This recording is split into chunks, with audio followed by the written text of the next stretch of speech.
karena mainnya di Pakansari dan kemungkinan Vietnam gak akan main terbuka, jadi kemungkinan ya Indonesia bisa lah menang tapi tipis. Gue justru lebih penasaran kalau Vietnam mainnya dengan main dia lebih mendominasi. Nah, ini melihat Indonesia yang tampil oke lah lawan Kamboja. Untuk kans lawan Vietnam dan Singapura seperti apa nih? Sebenarnya lihat jadwalnya timnas tuh sebenarnya udah, kalau menurut gua beruntung juga Bur. Jadi mereka John Hetman tuh bisa ngelihat pemainnya dulu nih ketika lawan Kamboja, habis itu lawan Timor Leste baru ketemu yang berat. Lawan Vietnam. Nah, ketika lawan Vietnam misalnya kalah nih Vietnam ya lawan Singapura udah pasti lah. Mau main kandang sono juga udah bakal. Ya kalau lihat Singapura kemarin lawan Kamboja juga nggak yang, walaupun susah banget kayaknya. Lawan Timor Leste aja cuma 2-0. Iya. Nah itu ya itu menurutku jadwalnya tuh udah pas gitu. Gampang-gampang, habis itu susah. Ya sedang lah terakhir gitu. Dan untungnya kita ditaruh di pot 3 kan. Dengan kita ditaruh di pot 3, kita dapat daftar lawan yang seperti ini gitu. Dan kita keuntungannya main lawan Vietnam di kandang kan. Jadi ada kans untuk menang. Walaupun di Maidin pun dengan kualitas pemain saat ini gue juga pede sih bisa menang. Walaupun juga nggak mudah. Pastikan Vietnam di bawah asuhan Kim Sang-sik kan udah banyak berubah. Terus juga banyak pemain U23-nya nih yang dari kemarin kan di Piala Asia U23 Vietnam masuk semifinal kan. Dengan ada yang Nguyen Din Bak itu.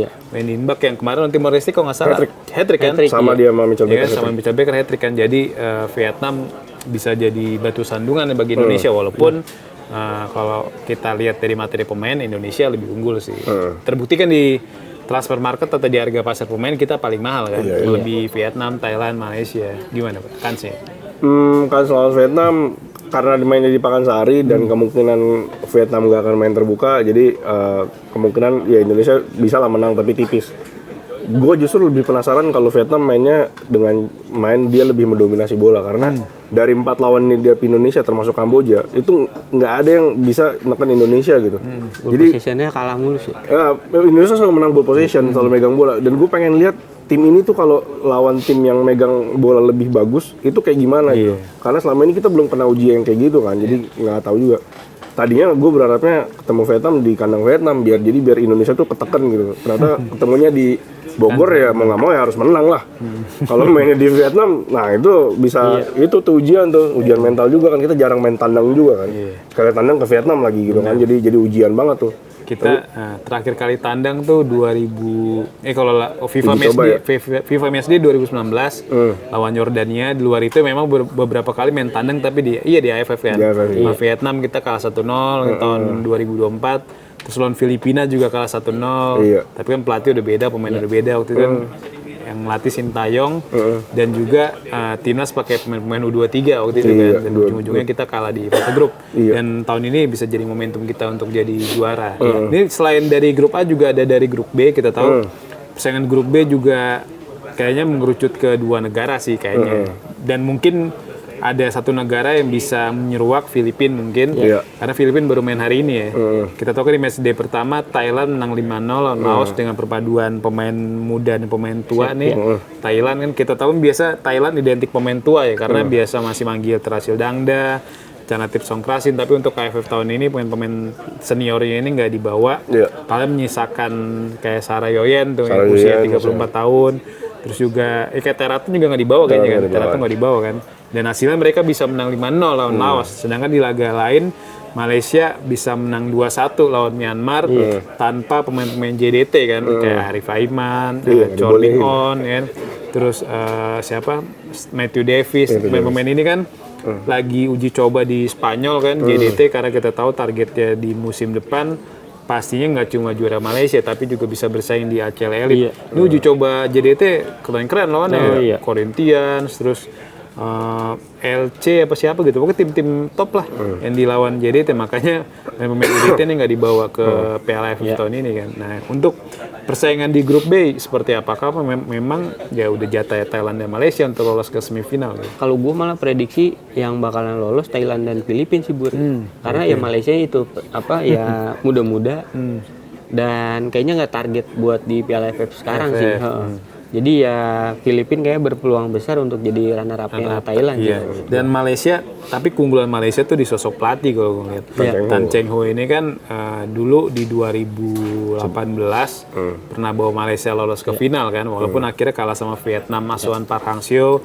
Terus juga pernah bawa Malaysia hampir lolos ke round 3 kualifikasi Piala Dunia 2026 zona Asia sebelum kalau nggak salah cuma kalah tipis lah sama Vietnam. Waktu itu kan juara grupnya WA ya. WA, Vietnam, Malaysia, Thailand. Baru Indonesia tuh juru kunci tuh yang diajar semua tuh. Dan dia kalau menurut gue sih yakin Thailand bisa dampingin Malaysia bisa dampingin Thailand karena sosok si Tan Chong Hyo ini dan pelatih kawakan. Dan memang dia ketika melatih timnas Malaysia di Piala AFF 2020 gagal tuh kan. Itu Malaysia kalah di fase grup dan salah satunya dibantai sama Shin Taeyong kan dengan skor 4-1 atau 5-1 4-1 ya. Dan kita final itu ya? Final 2020 final. 2022 yang semifinal. Indonesia final. 2024 yang gagal. 2022 semifinal kalah sama Vietnam kan 2-0 akhirnya kalau salah. Terus di 2024 fase grup. Gimana Pak soal persaingan di grup B nanti? Karena ini kita syutingnya hari Selasa dan baru mau main ntar malam gitu, gue penasaran sama Filipina sih, benar kata Feby, karena Filipina nih kadang-kadang suka out under the radar gitu, nggak kedetek pemainnya siapa aja, tiba-tiba ada pemain baru. Tapi ini pemainnya sama waktu kita kalah nggak sih pemain? Nggak, beda.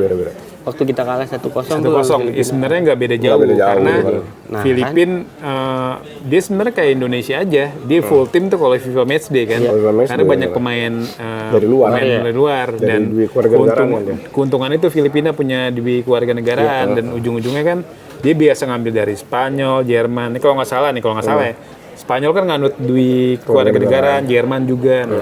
Masalahnya kalau Indonesia ini kalau mau memulai dui kewarganegaraan di Belandanya sendiri tuh nggak mengenal gitu ya kewarganegaraan, walaupun katanya gue baca-baca tuh dari salah satu media Belanda, Amsterdam itu katanya bisa orang Belanda punya 2 paspor asalkan dia lahir dan besar di Belanda gitu. Misal kayak Pascal Struijk dinaturalisasi nih, misal jadi WNI, dia tetap bisa megang paspor Belandanya karena dia lahir dan besar di Belanda. Sebenarnya ya nggak ada salah kalau misalnya memang Menteri Hukum bener jadi menggelar menjalankan keinginan itu sebenarnya sebuah keuntungan bagi Indonesia kan. Tapi ya naturalisasinya harus benar-benar yang bertalenta, ya pemain-pemain kayak Pascal Struijk, terus juga kayak Jan Madsen mungkin atau Milan Manhoef atau Laurent Ulrich, jangan kayak kayak udah misalnya kayak Zijlstra, kayak Rafael Strijk.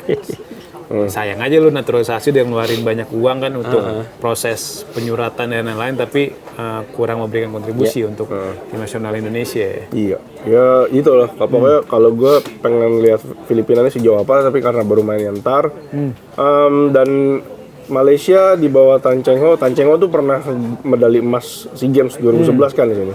Jadi dia bukan pelatih sembarangan juga. 2011 Ong Kim Swee. Ong Kim Swee ya, sorry. Oh iya, Ong Kim Swee benar yang dia. Tan Cheng Ho tuh kayak lupa gue. Ya pokoknya itu. 2011 Ong Kim Swee. Pokoknya Tan Cheng Ho tuh bukan pelatih sembarangan lah. Udah bagus dia. Pelatih bagus dia di Malaysia. Namanya juga harum lah di Malaysia. Jadi ya dengan skuad yang seadanya aja dia bisa seperti itu gitu. Jadi apalagi sekarang. Jadi ya Malaysia Filipina nanti pertandingannya ketemu tuh ini bisa kuncinya jadi penentuan ya. Karena Thailand auto 12 poin lah dia. Thailand pemain-pemainnya tetap top sih dia, walaupun nggak banyak pemain utama ini dipanggil ya. Oke deh, nggak berasa nih kita udah ngobrol-ngobrol soal timnas Indonesia. Nanti kita lanjut lagi nih di isu-isu lanjutan, mungkin kita bahas Persib Bandung kali di episode selanjutnya. Oke deh, Bang Feby dan Bang Arung masih banyak yang udah join di Locker Room hari ini. Oke, Okezoners, terima kasih banyak udah nongkrongin kita nih di podcast Kick Off hari ini. Sampai jumpa di podcast Kick Off selanjutnya.